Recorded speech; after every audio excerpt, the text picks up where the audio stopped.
This isn't my problem, Summer. I'm leaving for my national youth service next week. I can't deal with this right now, said Azubike. Just make sure you remove that thing. I have a whole life ahead of me. Summer was in great shock and tears. Once upon a time, there was a young woman named Summer. She worked as an apprentice tailor, and although she was new to the craft, she made dresses for customers as though she were an expert. You see, Summer was incredibly smart and learned fast. Her teacher, Madam Kelly, was known throughout the community for her impeccable designs and quality workmanship. She had been in the business for decades and had trained many tailors, but none like Summer. Summer had joined Madam Kelly's tailoring shop not long after she lost her parents. It was a tragedy that struck hard, leaving Summer to fend for herself. Her dreams of continuing schooling were quickly dashed because there was no one to support her anymore. With no parents and no money, she knew she had to find a way to survive. Tailoring seemed like a good option because it was a skill she could use to earn a living, but she never expected to love it so much as she did. Every day, Summer worked hard in Madam Kelly's shop, carefully stitching fabrics together, pressing seams, and measuring customers for their custom-made dresses. What amazed everyone, including Madam Kelly, was how quickly Summer picked up the craft. "Summer, how do you do it?" Madam Kelly asked one day, watching her apprentice skillfully sew a difficult dress pattern. "It took me years to get to where you are now, and yet here you are, mastering these designs like it's nothing." Summer smiled humbly. "I just watch you closely, ma, and I try to do the same." Madam Kelly chuckled, shaking her head in disbelief. "You're not just watching me, my dear, you have a gift." Madam Kelly had taken a special liking to Summer, not only because of her skills, but also because she knew the young woman had no one else. Summer was hardworking, quiet and determined to make something of herself, despite the odds stacked against her. Every now and then, Madam Kelly would give Summer some extra money after a hard day's work. "Here, take this," she would say, pressing a few naira notes in Summer's hand. "It's for your transport home. You've earned it." Summer always thanked her and was grateful for the gesture. But rather than use the money for transport, Summer would tuck it away into her little savings. Walking home wasn't that bad, she figured. Besides, every naira saved was a naira she could use to buy food for the next day. Her walk was long but peaceful. She would pass by rows of shops, markets, stalls, and clusters of children playing on the streets. Sometimes the aroma of roasted plantains would waft through the air, making her stomach rumble. But Summer was disciplined. She couldn't afford to spend money frivolously. She had to think of tomorrow. As weeks went by, Summer's routine stayed the same. She would work diligently in the shop during the day, saving every penny she could, and walk home in the evening. But something, or rather someone, started to interrupt her evening walks. His name was Azubike. Azubike was hard to miss.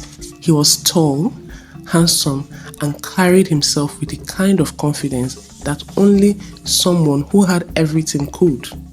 His parents were wealthy, well known in the community, and Azubike was their only son. He was used to getting what he wanted, and he had been spoiled all his life. The first time Summer saw him was during one of her evening walks home. He stood by the corner, leaning against a tree with a few of his friends.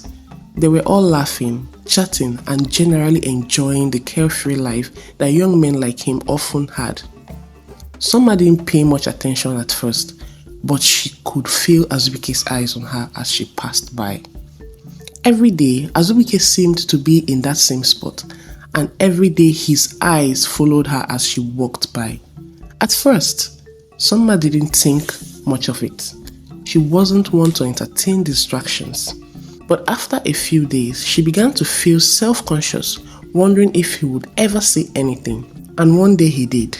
"Hello there," Azubike called out, his voice smooth and deep. Summer hesitated, her heart skipping a beat. She wasn't used to being approached by someone like him. "Hello," she replied softly, not stopping.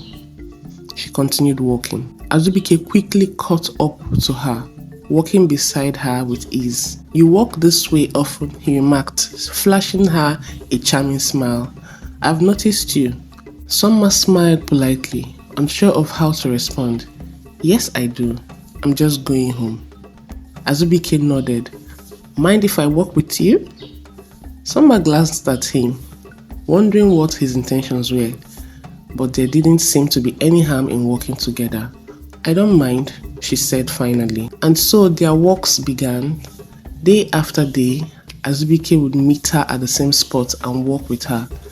He was witty and charming, always making her laugh with his stories.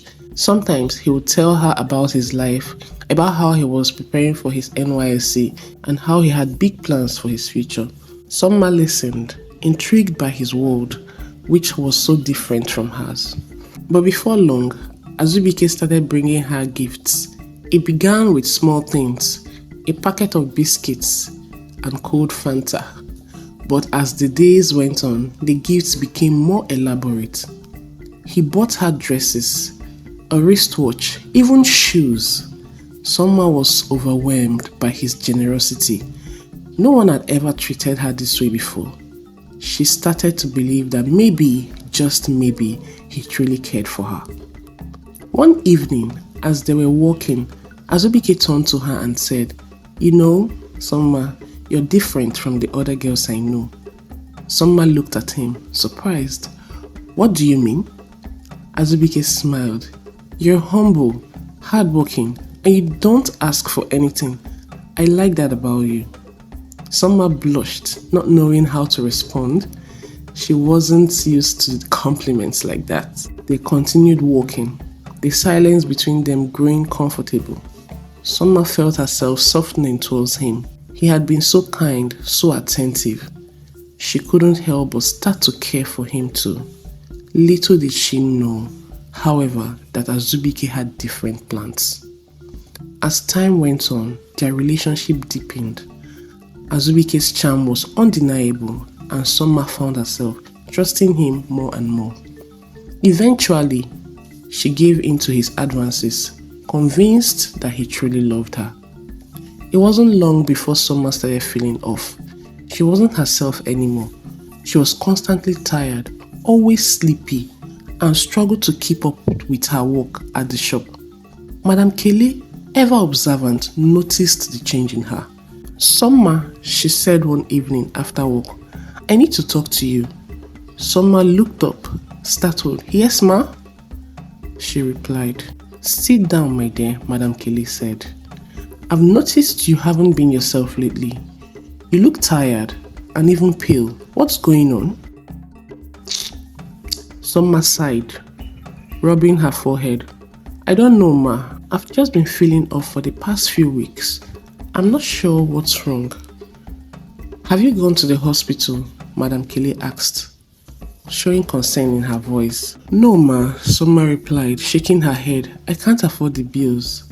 Madame Kele frowned. "Nonsense. We can't take chances with your health. Tomorrow is Saturday and the shop is usually closed. I'll take you to the hospital myself, okay?" Summer tried to protest, but Madame Kele wasn't having it. "I won't take no for an answer. Be ready in the morning." Summer nodded, grateful for her boss's kindness. That evening, as she walked home, Azubike was waiting for her at their usual spot. "Summer," he called out, waving as she approached. "I have good news." Summer smiled, though she was still feeling tired. "What is it?" "My call-up letter is out," Azubike said excitedly. "I'll be leaving for Calabar next week Wednesday for my service." Summer's heart sank. She was happy for him, of course, but the thought of him leaving made her sad. "Oh wow, that's great," she said, trying to smile. "But I'll miss you." "Buikem," she said, using the affectionate name she usually called him. "Hope you won't forget me and follow those Calabar girls." Azubike smiled and replied, "No, nah, my Summer, how can I forget you? Don't worry, I'll come back for you. Besides, how could I forget you? You're unforgettable. Soma blushed at his words.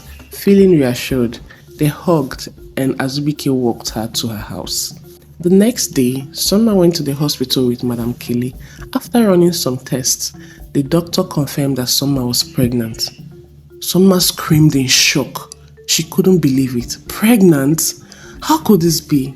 She wasn't ready for this. Tears streamed down her face as she tried to process what the doctor had just told her. She cried bitterly, feeling a whirlwind of emotions. Fear, shame, confusion. What was she going to do? But Madam Kelly was there, comforting her. It's okay, Soma. We'll get through this. That evening, when she saw Azubike, she broke the news to him. His reaction was far from what she expected. Instead of the comfort and support she had hoped for, Azubike's face grew cold. What do you mean you're pregnant? He demanded. His voice was sharp. Soma's heart raced. I don't know how it happened, but Azubike cut her off. This isn't my problem, Soma. I'm leaving for my service next week. I can't deal with this right now. She had trusted him, believed he cared for her, and now in her most vulnerable moments, he was abandoning her. But Azubike, what am I supposed to do? She asked, tears welling up in her eyes. That's your problem, he said coldly. I have my future to think about. You figure it out. With that, he turned and walked away, leaving Soma standing there in shock. Well, my wonderful viewers, what do you think? Was Soma too naive? Or was she simply unlucky? Please share your thoughts in the comments below and stay tuned for the next chapter because Soma's story is far from over. I hope you enjoyed the story. Thank you for watching and remember to like and subscribe for more.